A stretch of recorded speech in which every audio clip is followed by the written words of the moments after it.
Hola, muy buen día a todos. En esta primera cápsula hablaremos acerca de qué es el proceso penal.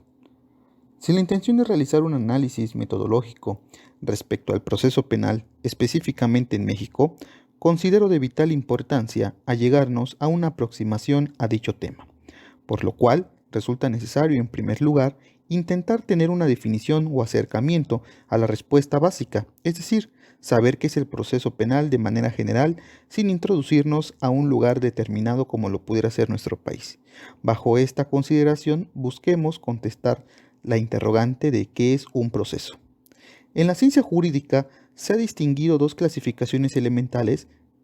en el derecho, o más bien respecto a las normas que integran un sistema jurídico, siendo dicha clasificación establecida en derecho sustantivo y derecho adjetivo, resultando que el primero de ellos, de acuerdo al maestro Eduardo García Maínez, refiere que el derecho sustantivo puede ser entendido como aquel que se encuentra en la norma que da vida a una determinada figura jurídica, acto jurídico o figura típica, impone los comportamientos que deben seguir los individuos en la sociedad. En otras palabras, es un derecho de fondo que consiste en un conjunto de normas jurídicas de diversas materias, normas de donde generalmente se prevén los derechos y obligaciones impuestas por el legislador en un determinado ordenamiento legal, por ejemplo, el Código Civil o el Código Penal, siendo que en este segundo se encuentran previstas ciertas conductas, las cuales, a consideración del Poder Legislativo, constituyen un delito y como consecuencia de su realización se impone una determinada pena o sanción al sujeto que actualiza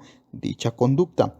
por lo cual resulta necesaria la existencia de estas normas mediante las cuales se regulan los comportamientos de las personas en la sociedad. Sin embargo, en muchas de las ocasiones, las personas deben hacer valer tales derechos u obligaciones impuestas en los ordenamientos sustantivos, y es ahí precisamente en donde tiene su aparición el derecho adjetivo, el cual ha sido definido como el derecho de forma, es decir, constituye el conjunto de normas y principios que tienden especialmente a regular las relaciones jurídicas,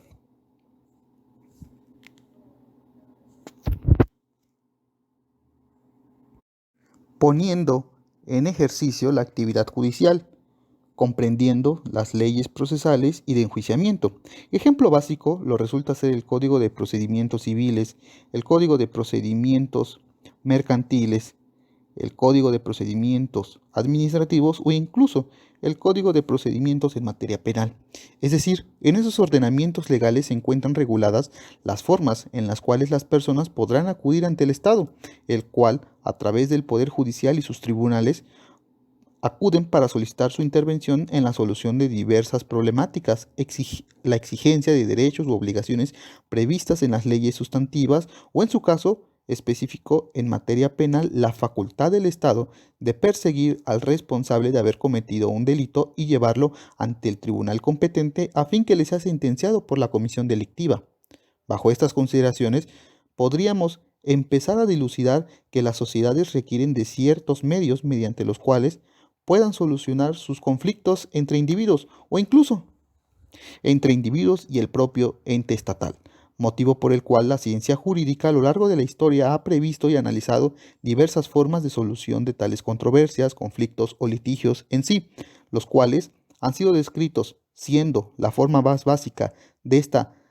formas de solución de controversias la denominada autotutela o autodefensa, la cual es arcaica y primitiva, pues para resolver un conflicto se gana por el más fuerte, el más astuto, el que por sus características físicas sobrepasa al contrario quien es débil e insuficiente para poder contener la pretensión de su contraparte. Posteriormente arribamos a la denominada autocomposición, la cual es la segunda gran forma o grupo para solucionar un conflicto de intereses, en donde, a su vez, puede ser clasificada por la renuncia, el reconocimiento y la transacción, en las cuales las dos primeras resultan ser formas indudables de autocomposición de conflictos, mientras que la tercera lo es una autocomposición bilateral en donde se llegará a un acuerdo de voluntades entre las partes y solucionar tal conflicto de intereses, para llegar finalmente a la forma de solución de conflictos de intereses de tipo de heterocomposición, en donde podemos encontrar al proceso jurisdiccional, ya que Este se encuentra la presencia del Estado, quien mediante su poder judicial emitirá una sentencia en donde se resolverá el conflicto que le fuera llevado por las partes solicitantes. Es por lo cual el proceso lo podemos asimilar como la forma más avanzada creada por la humanidad para solucionar conflictos entre las personas, pues incluso ha sido catalogado como una ciencia con principios generales. Tal es el caso que, como la autora Gómez Frodé refiere, que existen tres categorías indispensables para comprender el proceso. El primero de ellos lo es la acción, la jurisdicción y el proceso en sí, conceptos los cuales serán motivo de análisis en la teoría general del proceso. Sin embargo, como ya ha quedado expuesto, estas reglas generales podrán ser aplicadas para las diversas ramas del derecho, o más bien para las diversas normatividades vigentes, entre ellas el derecho penal.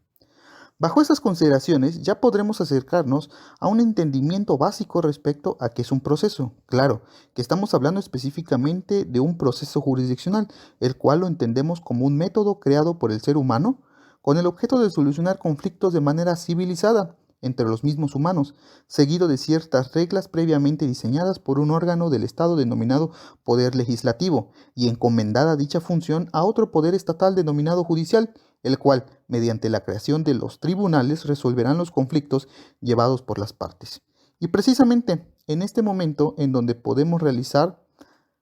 y localizar al ser humano, el cual se ha dicho que por su propia naturaleza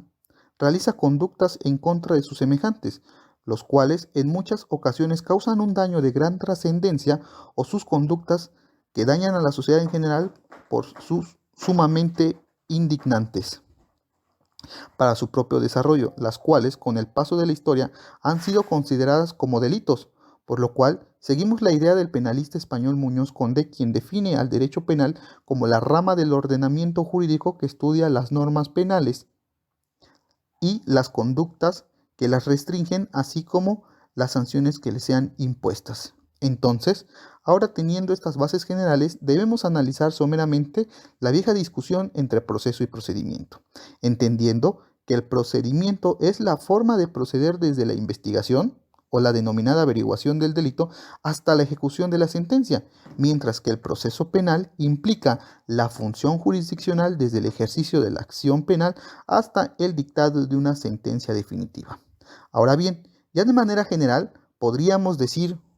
que en México, en su constitución política, en su artículo 20, nos define precisamente eso, que el proceso penal tendrá dos características esenciales, que será acusatorio y que será oral, al margen que también nos menciona que se regirá por diversos principios, como lo es el de publicidad, contradicción, concentración, continuidad e inmediación. E incluso va más allá, puesto que nos refiere que el proceso tendrá objetos, siendo el esclarecimiento de los hechos, el proteger al inocente, procurar que el culpable no quede impune y que los daños causados por el delito se reparen, siendo estos los objetos elementales de todo proceso penal. Por su parte, la ley secundaria, el Código Nacional de Procedimientos Penales, es decir, la ley adjetiva en la materia penal, nos refiere en su artículo 211 y distingue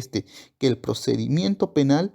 comprenderá diversas etapas, que la primera de ellas lo será la de investigación y que ésta, a su vez, se encuentra dividido en fases, la investigación inicial y la investigación complementaria, que la segunda etapa del procedimiento lo es la etapa intermedia y finalmente la etapa crucial de juicio.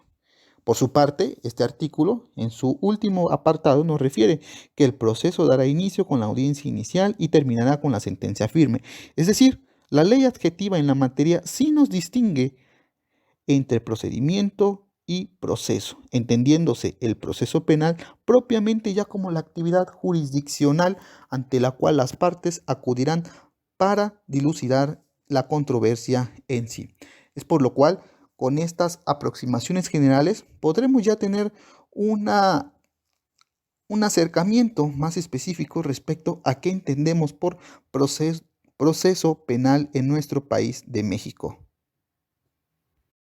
Muchas gracias, esperando que esto le haya sido de su agrado, esperando también sus dudas, comentarios o sugerencias. Se despide su amigo Abimael Herrera. Hasta la siguiente.